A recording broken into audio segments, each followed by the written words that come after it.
James and the Troublesome Trucks.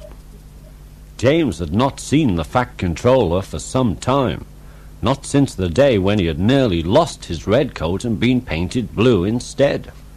That was the time when James had been very naughty. First he had let off steam and sprayed water on the Fat Controller's new top hat. Then he had run too fast and made a hole in one of the coaches.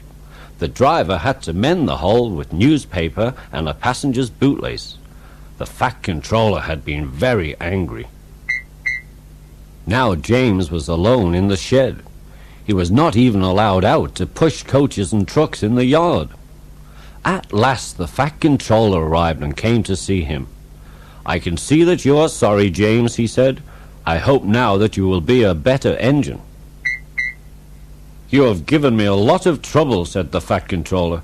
"People are laughing at my railway, and I do not like it at all." James said that he was very sorry and promised to be a better engine. The Fat Controller said, "I want you to pull some trucks for me." James was delighted and puffed away. "Here are your trucks, James," said Thomas the Tank Engine. "Have you got some bootlaces ready?" Thomas ran off laughing. "Oh, ho, ho," said the trucks. "We want a proper engine, not a red monster." But James took no notice and started as soon as the guard was ready. Come along," he puffed, but the trucks were being naughty. We won't," they screamed. James took no notice, and he pulled the screeching trucks sternly out of the station and onto the line. The trucks tried very hard to make James give up, but he still kept on. Sometimes their brakes would slip on, and sometimes their axles would run hot. Each time the trouble had to be put right, and each time James would start again, but he was not going to let them beat him. Give up, you can't pull us," shouted the trucks. But James puffed on, and slowly he pulled them along the line. At last they saw Gordon's Hill. This was the famous place where Gordon, the big proud engine, had once got stuck. Little Edward, one of the tender engines, had to push Gordon up the hill. As James came nearer to the hill, his driver warned him to be careful and to look out for trouble from the trucks. "We'll go fast and get them up the hill before they know it," the driver whispered to James. "Don't let them stop you."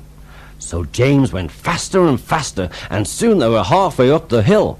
I'm doing it," he panted. "Will the top ever come?" Then, with a sudden jerk, it all became much easier. James thought it was over and that he had pulled the trucks to the top of the hill without any trouble. But his driver shut off steam. "They've done it again," he said. "We've left our tail behind. Look!" The last trucks were running backwards down the hill. The coupling had broken, but the guard stopped the trucks and climbed out to warn other engines. "That's why it was so easy," said James, as he backed the other trucks carefully down the hill. "What silly things trucks are! There might have been an accident."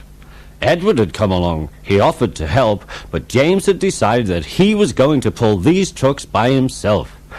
"Good," said Edward. "Don't let them beat you." James struggled slowly up the hill. He pulled and puffed as hard as he could. After a long time, he finally pulled the trucks to the top. I've done it, he cried, and his driver cheered. They reached the station safely, and James was resting in the yard when Edward pulled up. "Peep, peep," he whistled. Then James saw the Fat Controller. He thought that he would be in trouble. But the Fat Controller was smiling. He had been in Edward's train, and he had seen everything.